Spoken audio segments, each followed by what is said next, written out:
Welcome back, everybody, to the Galaxy Unlimited podcast, episode 4. Today, Chansler and I are back. We are reunited. I don't have to do this solo.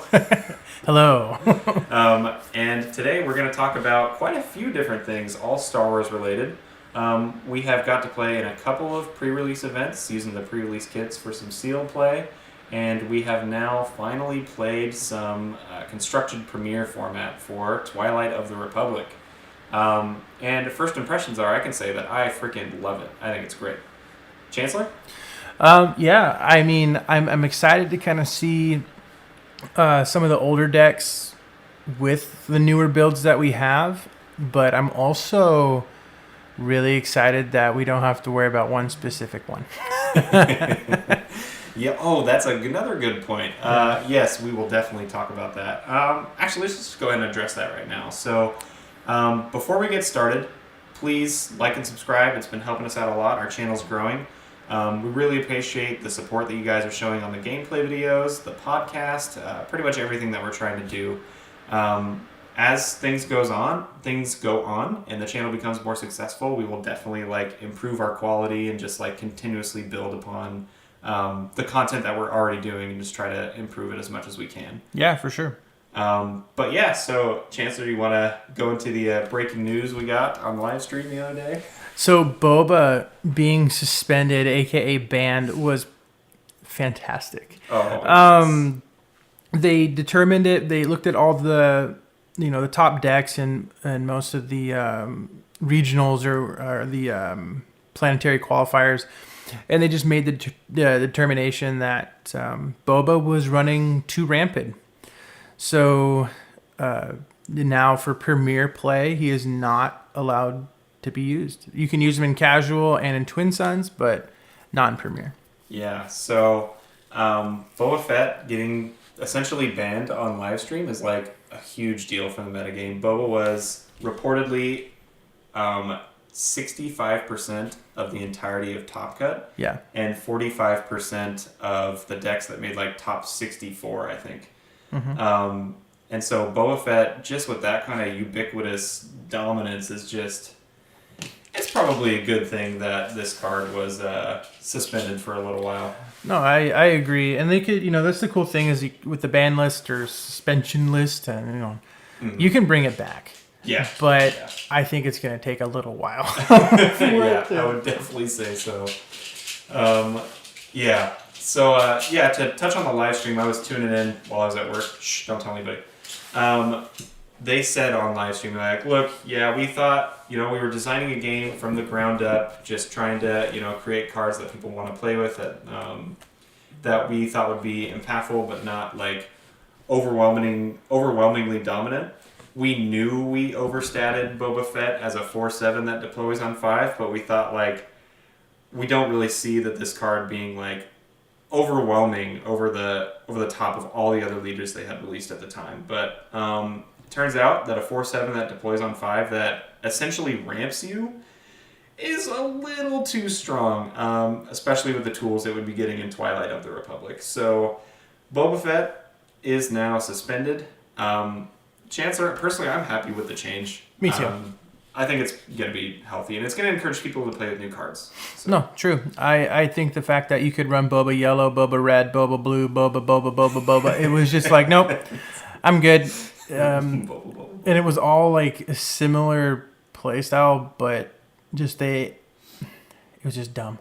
Boba Red was great because you could literally run more space units, and that's what Boba Yellow lacked. And so I actually got to experience that watching some guys at locals test Boba v Boba, and not even test. It was just in the tournament, but Boba Red just mopped it.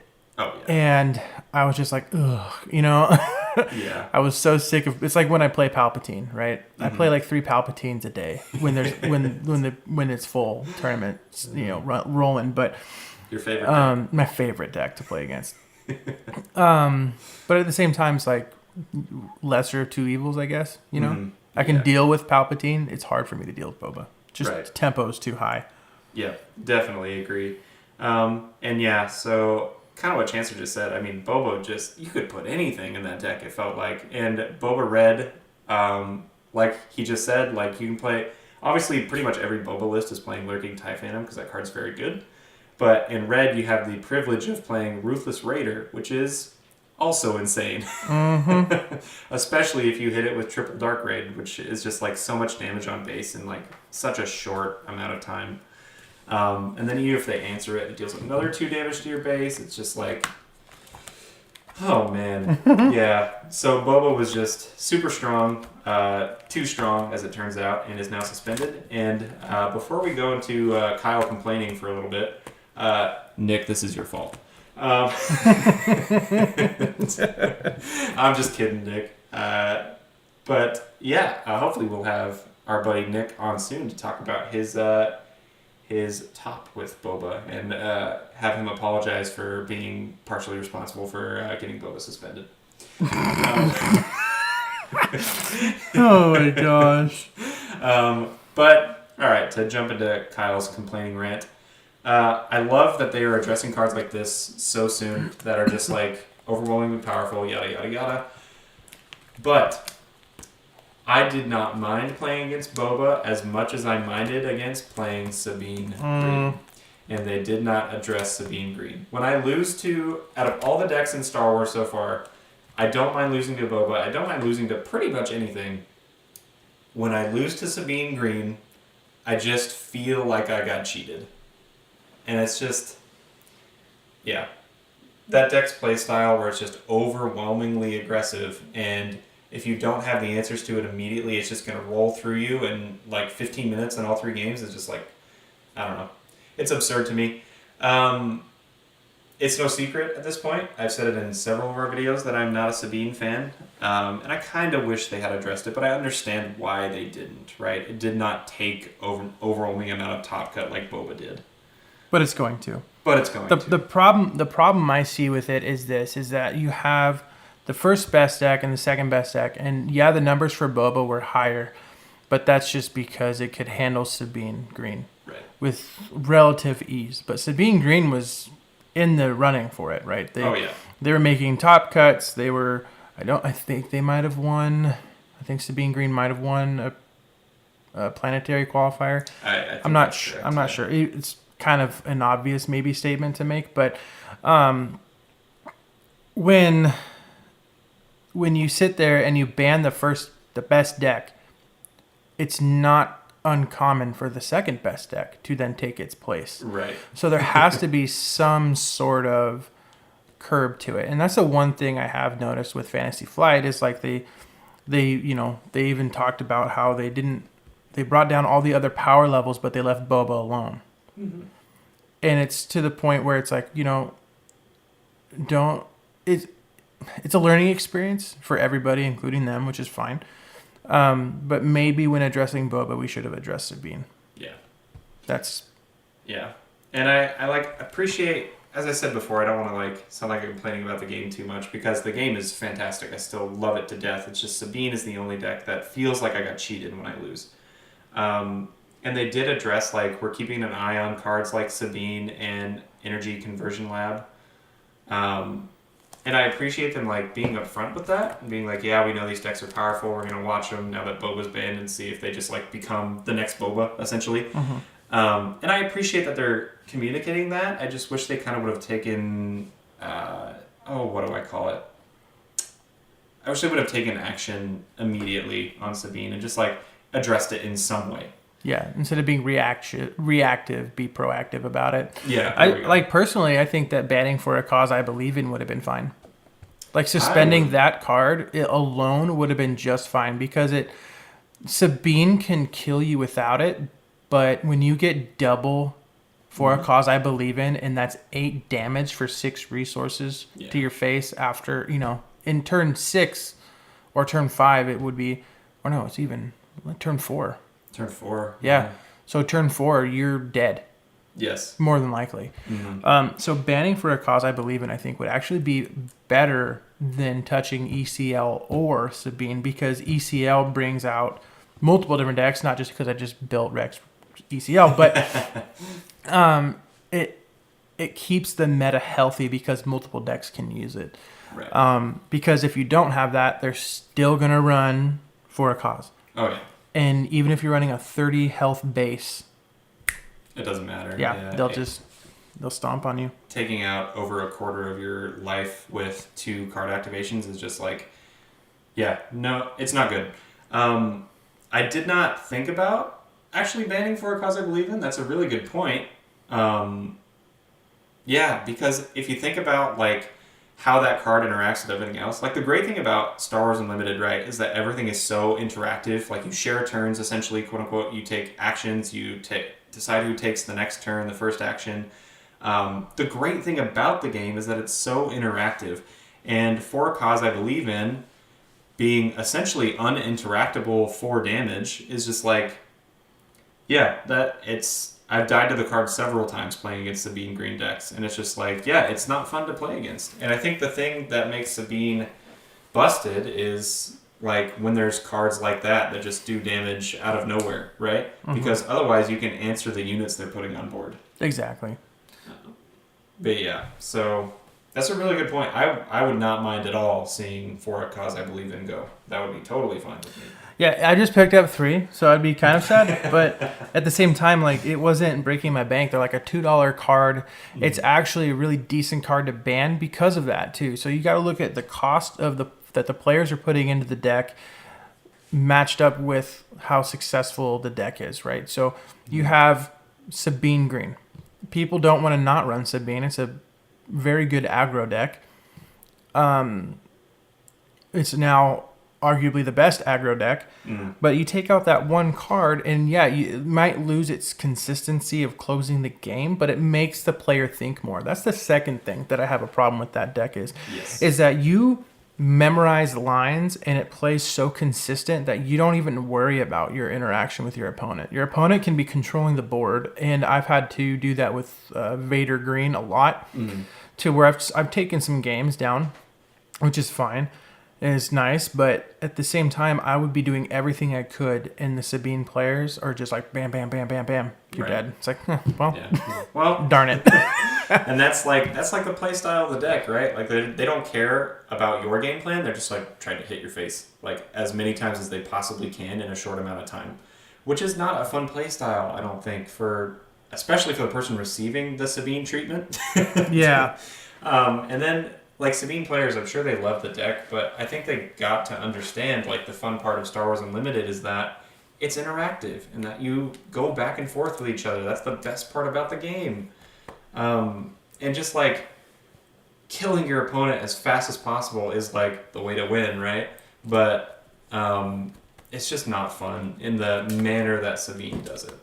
Yeah, and it's probably mainly because we like to play these mid-range control style decks. I think that when you have a card that can fix the top of your deck, deal up to 4 damage for 3 resources after you've done, I don't know, I've seen Sabine do like 15 damage in one turn. Yeah. And so I'm like, cool, I have a half life left, and they have another 15 damage on board, and if I answer that, they're still just going to maybe have to do 7. Right. Yeah. 6, and then 7, and then I'm dead. Right. Because I just do For a Cause. Yeah, and these are situations where we haven't even talked about like if they deployed Sabine on 4 and you slapped a Darksaber on it. It's like, oh, awesome! Yeah, I'm taking 7 damage in one turn. Sweet. Yeah. But yeah. So anyway, I guess that's probably enough about Sabine. But, yeah, so let's go ahead and move on to our next topic, which is talking about our like initial impressions of Twilight of the Republic constructed format, as well as like what cards we've noticed. Like, wait, this card's actually cracked now. So I guess the first one I'll start with is that Chancellor smacked me around the other day with Mace Windu Party Crasher. I did not understand how that card worked, I don't think. Yeah, so being able to do some constructed play, so that's what we're going to be, I guess, covering right now, is how well set 3 just kind of set into the first two sets. Mm-hmm. So yeah, Mace was definitely a premature printing for this set. I mean, it was one of those moments where people were like, oh, I can't wait for the third set because of Mace. And Mace was, good without it. Mm-hmm. But now, just being able to have some synergy with other Jedi or the Mace's lightsaber, and, everyone kind of gives that card a little bit of grief. It's a 2-drop, gives it +2/+2 unless you draw 2. Yeah. So when you have, when you have the leader out or when you have the card out, it's already 7 resources deep. Mm-hmm. And so when you play that card, you're going to draw 2 and have 6 resources normally, because you'd have to be on 8 to be able to play something and to recover your board. So is it really that bad? Mm-hmm. The other thing too, it's like with Rex Red, which what I was playing, I'm just generating tokens, and then I have a way to deal with tokens. Mm-hmm. Not only in the bombing run, and then there's the new 2-drop, or is it 3? Does the 2 damage to everything? Bloodsport. Yeah, Bloodsport. 3-drop, deal 2 to every ground unit. Yeah, so I mean, there's other ways to deal with it too, and then you just smack a stinking Mace on board after you played a Wrecker, Mm-hmm. Oh god. Or even, and this is the best part, you can put Mace first and then a Wrecker's your secondary play. Right. And so it's like, and I had no problem going to 7 resources, playing a Wrecker, pitching one, to then put another resource down and play a Mace the next turn. Right. Like, I don't need to be at 8. Yeah, it's gross. I guess just to, for those that maybe don't have the card text in front of them or don't remember the exact wording, Mace Windu Party Crasher is a 7-mana unit, 5/7 with ambush, and when it defeats a unit, you may ready him. So, not once per turn. not once per turn. That was the part I didn't understand when he started beating my battle droids into smithereens the other day. Mace Windu came down, wiped my board of battle droids and made it so I didn't really want to play anything else. And then after he wiped all my battle droids, he hit me for 5 at my base. I was like, good lord, that was aggressive. What's super funny is it's like super cinematic too, right? It just reminds me of our old Mace Windu and at what is it? Oh my god, I'm forgetting the name of the planet. Geonosis. Yeah, Geonosis. Being able to just murderize some droids was pretty sweet. Yeah, that was awesome. So Mace came down and did his thing. And then imagine your follow-up play after wiping my board and dealing 5 is you put a lightsaber on him that gives him +2/+2 and he draws 2 cards. It's oh man, yeah. So Mace is cool. Yeah, and and it's not just with the droids, but it's with anything. So you could if you can at least kill it with 5 damage, it'd be done. Mm-hmm. So. Yeah, he can take just to put some numbers on it. He can come down, take out 6 battle droids before he dies, and then attack for 5. Or if you do that on clones, he can take out 3 clones and then attack for 5. It's just oh my gosh. Am I missing something here? I wonder. Oh my gosh. So imagine this. So you have your 5-drop Cody, right? This is why you run green red. Oh, your 5-drop Cody, which gives them +1/+1 and overwhelm, and then you play a Mace. Ew. So again, possibilities seem to be endless with this new set coming in, and of course the meta is gonna stabilize, and there's gonna be better decks, there's gonna be worse decks, but that's the kind of stuff that I love to be able to do. That's just so much fun, just to be it worked. Yes, absolutely. One time, and then it might not work for the rest of the night, but I did it once. Right, I got to do my thing. And that kind of leads in continuing on with this topic. I think after seeing him in action now, I think Commander Cody is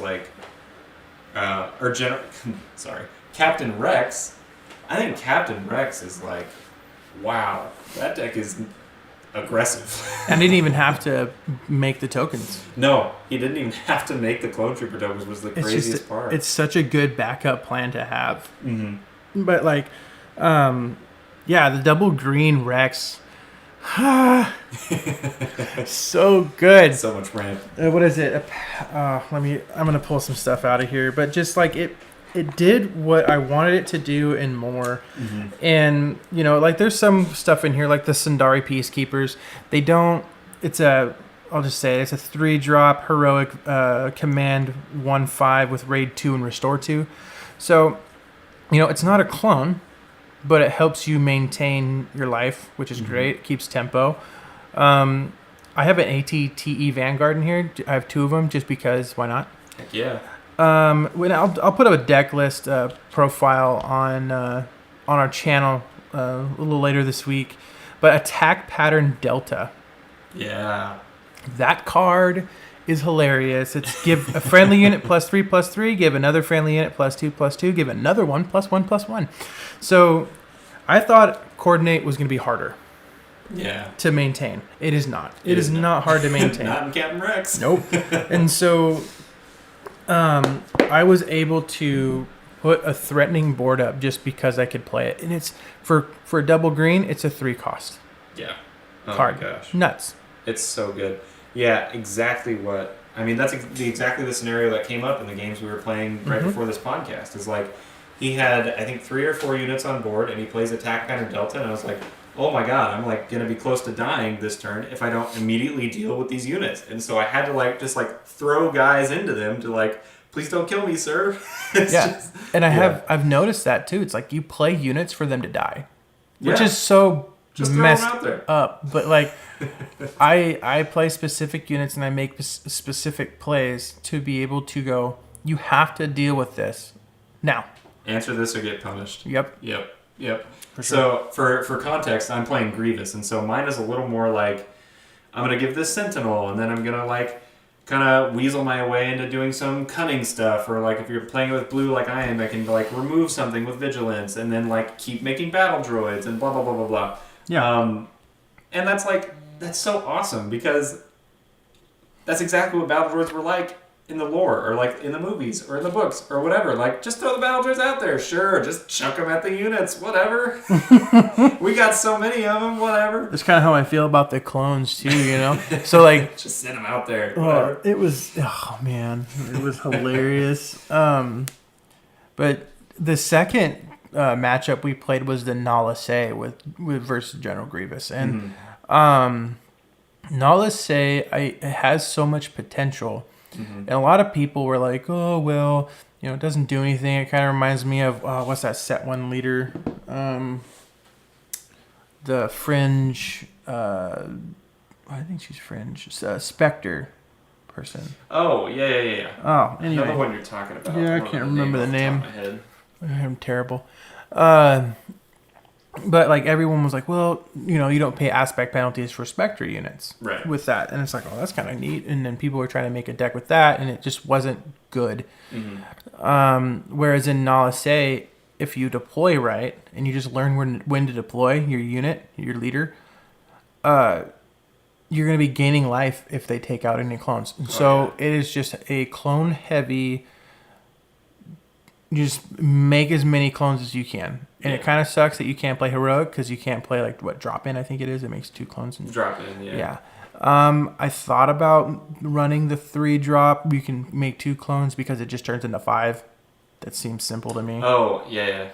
I have it in here. I know the one you're talking about. But yeah, I think the testing today for Nala Se probably wasn't the best version of the deck.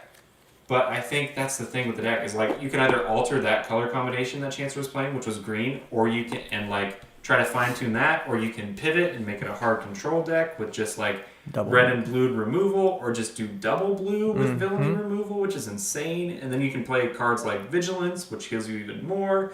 Just Nala Se is so, what's the word I'm looking for? There's so much potential. Potential, yeah. There's just so much potential with Nala Se.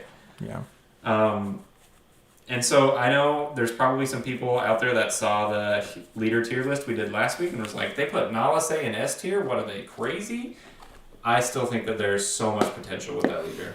I think it is an S tier leader, and for that fact alone is that you could especially in a hard control variant, which is what it should do. Oh, yeah. Right? So if you run green, you get Overwhelming Barrage and Devastator and bleh, everything that Vader basically had.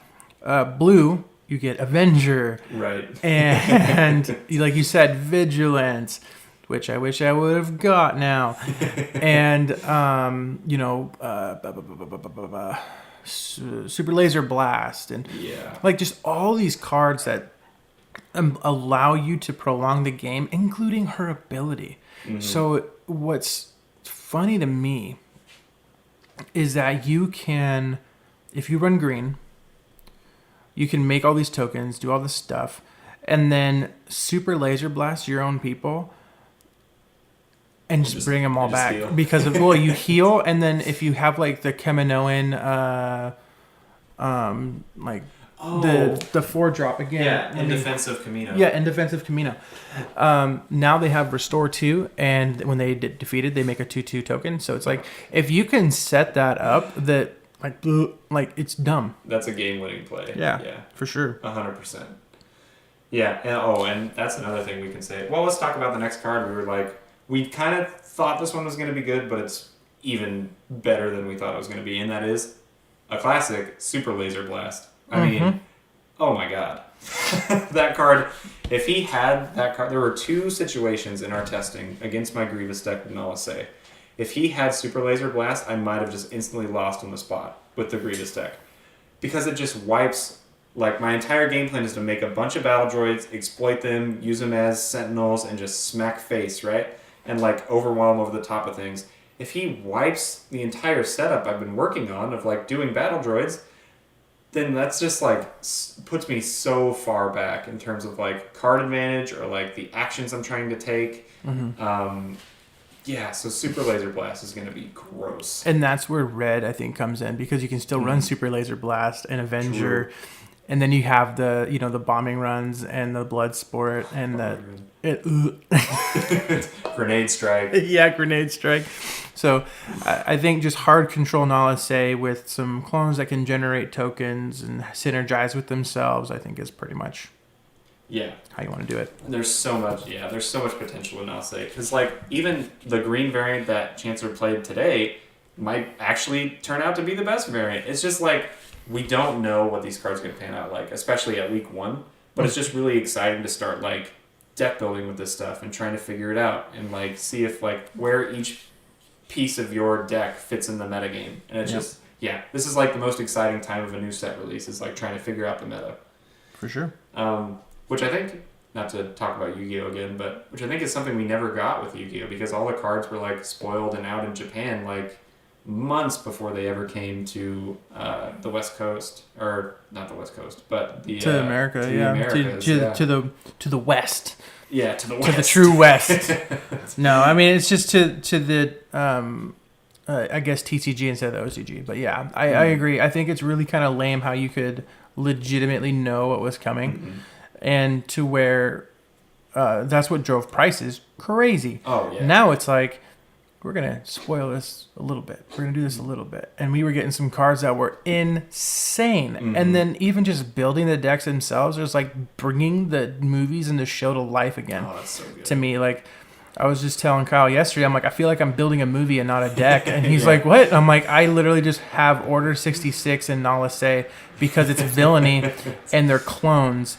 That's so and cool. I'm just like, And if I run red, then I can run Kit Fisto and Kiadi Mundi, so they're not, heroic units. And so I just Order 66 my own dudes. It's terrible. Also, can we talk about that for a second? I love that. Like, people have, like, been asking, like, why aren't Kiadi Mundi and Kit Fisto and, like, those Jedi, why aren't they have the heroic aspect? And that's because they were operating under Chancellor Palpatine, which was really furthering his plan to create the first galactic empire. And so that's so cool. It's like, they think they're acting in a righteous way, but really they're playing a puzzle piece for the worst villain in the entire galaxy, which I think is fucking awesome. Oh, sorry, fudging awesome. I think that, too, what would have been really cool for a Chancellor Palpatine leader would have been, like, no Jedi have aspect penalties. Oh my god. That would have been It would have been crazy. way too good, but I mean, hey. All the Jedi no aspect penalty. Oh god. Gross. Because like he manipulated them so much and he used them and yeah, I love it. I love it. And then talking about different cards is a good segue into what we discovered were good cards. God. So speaking of Kit Fisto and talk sealed, about oh my gosh. So Jeez. I was playing in the sealed event, and this can kind of be like our sealed experience / cards that we didn't expect. But our sealed event, man, that one that we went and played at one of our local game stores, Kit Fisto put in work, and my opponent played 2. Yeah, I can't believe he pulled 2. I mean, was- my god. I was like, oh my goodness. Well, that was his wife. His wife pulled 2. Oh, that's right. Yeah, and then he also had 1. Jeez. I'm like, your pool's great. My pool's garbage. My pool was also garbage. My second complaint with the sealed is the fact that I pay the $30, right? And I get it, like a sealed product. You know, you could get something great, you could not. Right. Both events that I went to, I got Pull just booty cheeks. dookied on. The first one I actually liked my deck more because I ran this like clone droid generating token deck that like I was able to exploit my clones to play Malevolence. Right, which is sweet. Hilarious. But no, Kit Fisto, man. So it has coordinate. Again, we've discovered it is an easy mechanic to maintain. Oh yeah. On attack, you can deal 3 damage to a ground unit. Gross. So you're just like smacking a ground unit. It just reminds me of Inferno Titan and Magic. Oh yeah. So it's literally the same cost Yeah, pretty much. And it's a 7/6, by the way. with Saboteur. So it's like your Sentinel guy's hilarious, but I don't God. care about that. Yeah, nice Sentinel units, Grievous, you dork. Yeah, well, think about this too. If you're running red and you're running against like a green deck, and they play an Echo-based defender, and you just go, I'm going to hit your base for 7, and then I'm going to kill your Echo-based defender. Right, nice Sentinel. Yeah, it was really neat. Too bad if it died. Yeah, it was. That's such a great response. Yeah, it was really neat. See ya. Yeah, and then, my gosh, there was another card. Yeah, do we want to talk about the other one that we came down? Yes. I was spectating Chancellor play, and this card just controlled the board by itself. Yes, the Enfys Nest Champion of Justice. It's a 7-drop, 5/7 with Saboteur, and when played and on attack, you can return an enemy non-leader unit with less power than it to its owner's hand. It's such an insane. It's in Cunning Heroic. Yeah, right? Cunning Heroic. It's run ECL Cunning Underworld Crazy Madness. Like Fennec just got really good. Fennec did get really good. Because I was sitting there and I'm like, oh, okay, that's a cool card. Because I just saw him play it, and then he goes, the ability goes off, and I start reading it, and I'm like, oh my God. Right. Like, wait a second. I just scooped up the game after, like, I think it was like I played a little bit more, and I was like, Yeah. I'm not. Well, actually, I played that one out pretty much, but like, because I had some answers, but it was just very slow. Right, and like it took me by surprise because Chancellor's, I think, either that turn or the following turn, he played a B2 Legionnaires, which is a 5/4 Overwhelmed Sentinel, and his opponent goes, okay, I'll attack base for 5, and I was like, wait, you can't because he has it has Saboteur. It's like, And he could have just returned it to my hand. and he could have just returned it to his hand. It's so insane. Yeah, Enfys Nest. Did not see that card in like anybody's tier list. I didn't see it coming in sneak peek. I just didn't see it coming. I think it's gonna be a really good control type card. I just think Heroic Cunning just got better because of it. Definitely. Yeah. I mean, that card, very much took me by surprise. Very impressed with how it performed. And I think it's one of those cards that can see a lot of play in Premiere as well. I think it's good. Well, then I also want to kind of touch on like the starter deck stuff, like Anakin Skywalker. Yeah. It's a 5-drop 6/6, and you just, Yeah, just draw a card. yeah, and then you just get a draw. So you run ECL. Your smacking something for 6 and you're just drawing and yeah, it's not like the most optimal play, but it's still a play. Like it still gives you advantage, and it doesn't take multiple turns or multiple phases or whatever the case may be to perform that action. Absolutely. Yep. Nuts. Yeah. The card's very good. Speaking of Anakin, I think this might be a hot take. I think his leader card might be S tier. 100%. Oh god. Just that card is so good. Because you're just taking damage, especially against super aggro decks, where you're just like, okay, come at me, bro. Right. You know, come at me, Sabine Green. Right. It's okay. I'm gonna overwhelm over the top of you. Yeah, I'm just gonna come out and have a good time. Anakin's huge. Yeah, Anakin always is at least 5 or 6. Yeah, I think it is. He's a natural 4/7, but he's never deploying as a 4/7. Yeah. And he deploys on 6, by the way, which is very, very important. That card is, it's gross. I think deploying on 6 is actually really good. I don't think that it's underpowered, and I think it's actually kind of a perfect thing for him, because if he deployed on 5... Oh, God. Stupid. If he deployed on 5, he'd be absurd. So, I mean, you just run, again, probably command or a hard, even double red, double aggression Anakin would be cool. Double aggression would be cool. I think ECL, like you said, though. Yeah, but I think you'd run ECL because you're just able to cheat units out, especially running Commander Cody still, give him the overwhelm. Just talk about, an S tier card as an uncommon. Oh my god. That card, I think, was underprinted. It should have been a rare. Commander Cody, I think that card should have been a rare. The fact that it gives coordinate +1/+1 and overwhelm to all of them. Everything. It's... I want to double check that because that just seems stupid. Also, I think, talking about Anakin real quick, I think his leader ability just also, you're always taking favorable combat trades and you're furthering your game plan with Anakin because you're dealing 2 to your base. But it gives your attacking unit, if it's attacking another unit, +2/+0 for that attack, which is so good. Yeah. Yeah, so Commander Cody is that each other friendly unit gets +1/+1 and gains overwhelm. Stupid. And it's a 5-drop 4/4. I think the reason why it's not a rare is because it is a 4/4. But I personally would, and it has overwhelm, by the way, itself. Nasty. So, nasty. And it's not uncommon for you to be able to buff your clones before it even hits the board. No. So, in my opinion, I think this should have been a rare. It probably should have, because the card is in our games today, it was overwhelmingly powerful. Well, Ayla Secura, right? It's a legendary coordinate on attack, prevent all damage that would be dealt to this unit 6/5. And you can't make Commander Cody a rare? That's blowing my mind. Yeah, I mean, they probably should have. Maybe it was an oversight. Maybe they also didn't think the card was going to be as good as it is, but the card is very, very strong. Well, yeah, partnered with Hu Yang. I didn't really think about anything with Hu Yang. It's a 3-drop 2/4. You choose a friendly unit, it gets +2/+2 while it's in play.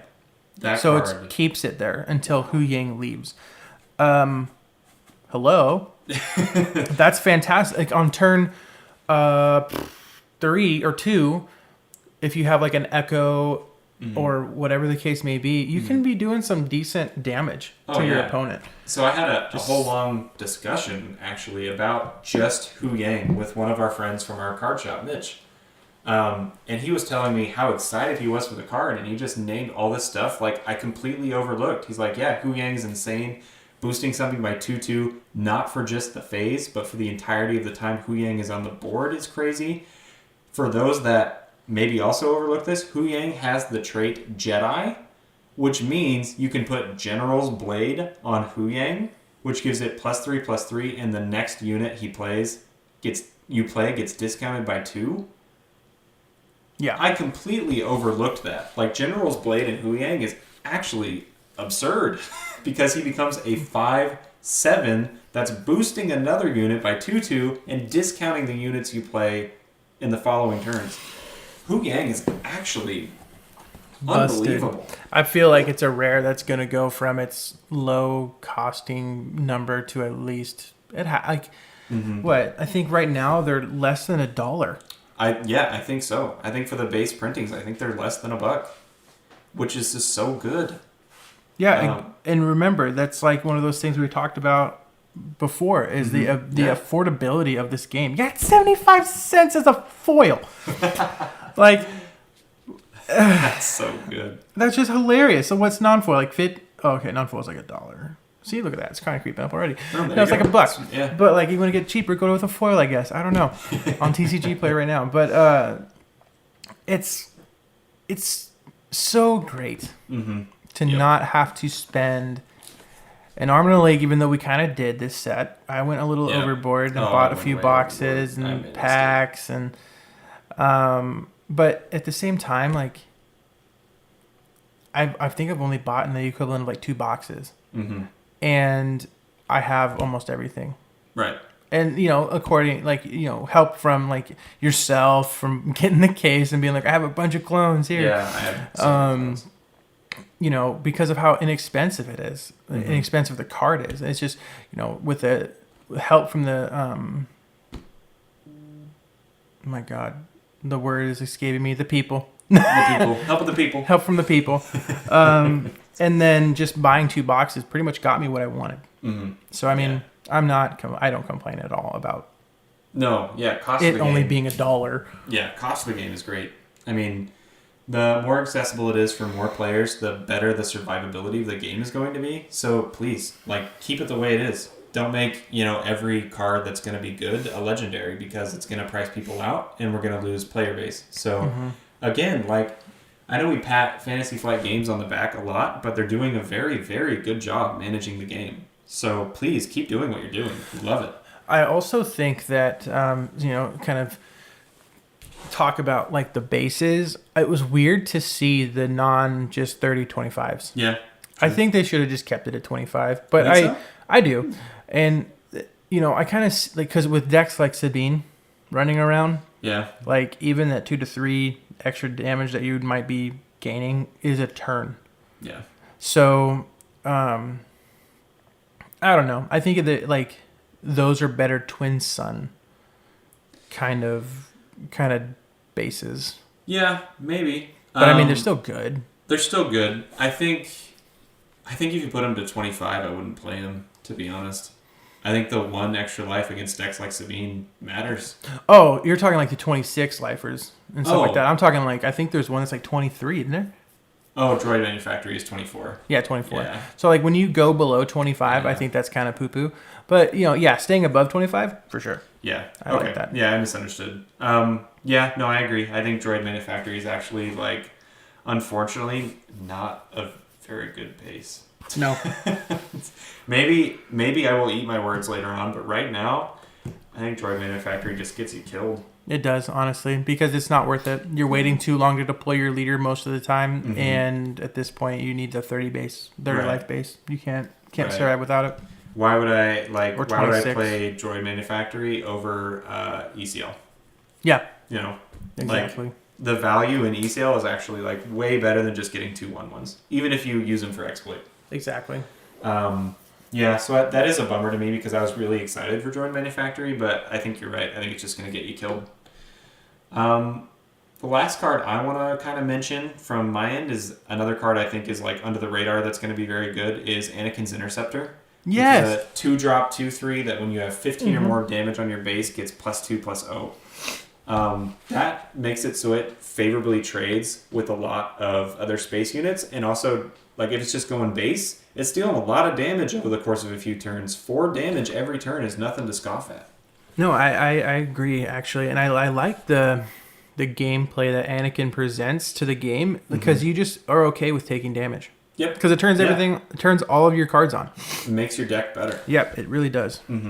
Yeah. So Anakin, I think after kind of witnessing what I've seen in pre-release and deck building, theory crafting with it myself, I think it's actually going to be an S tier leader.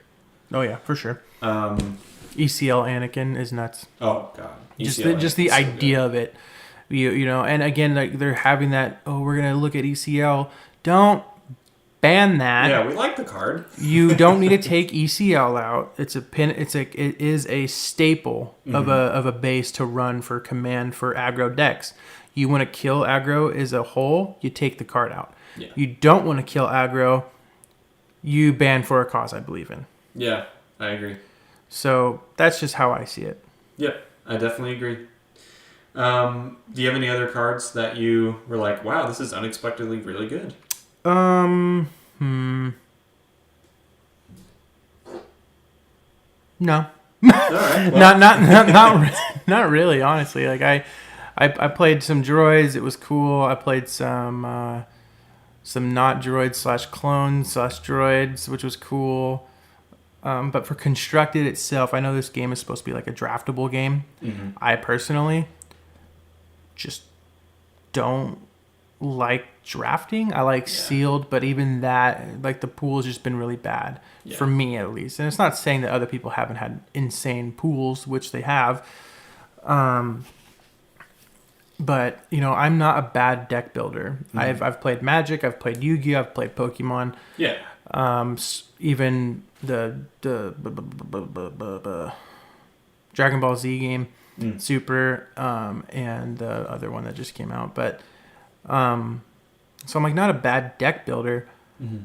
It's just when you don't have enough consistent cards to build a deck with, your deck's just gonna be underwhelming. And so you kind of like you open your 6 packs and you go, cool, I have no chance of winning.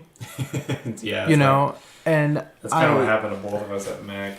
Well, and that's the thing is like with that being said, like Fantasy Flight, it might be a good idea within the pre-release kit. It be random, but pick a specific archetype of card and give a starter pack, and that could be the 6th pack. So we only get 5, or just don't do that and give us 6, and then give us the starter pack, and we pay $35 for it. I don't know. I like that idea. But then you have a starter for your deck, so you can actually see what the set's gonna be. Mm-hmm. And it doesn't have to be play sets, right? It could be one-ofs, it could be two-ofs. You can be one-ofs for the uncommons and like two-ofs for the commons, or whatever the case may be, even just ones. But it still gives you a building block. Right, definitely. I think Magic did that a couple times. Yeah, no, I definitely agree. I performed very well at our first pre-release event we went to because my pool was so good. Mm-hmm. And then the second pre-release, my pool was terrible. So I did not do nearly as good. We're getting a little long here. I know Chansler has to go, so I guess we had some news backed up, but we can talk about that maybe next week if we don't end up having Nick on the podcast. Yeah. And the last thing I want to talk on for like maybe a minute or two is like our experience today playing against the Chancellor Palpatine deck that I built. I think that deck is actually really hard to build with. I thought I had a really solid list, but through our 3 games that we played, that deck, like if you're not flipping Palpatine basically every turn, you're getting smacked. Yeah, you have to flip Palpatine in order to do kind of anything really to your opponent.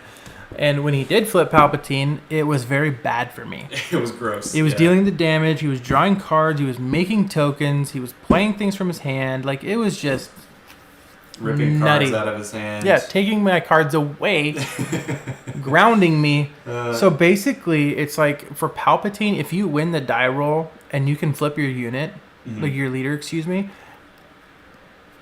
good luck, opponent. Yeah.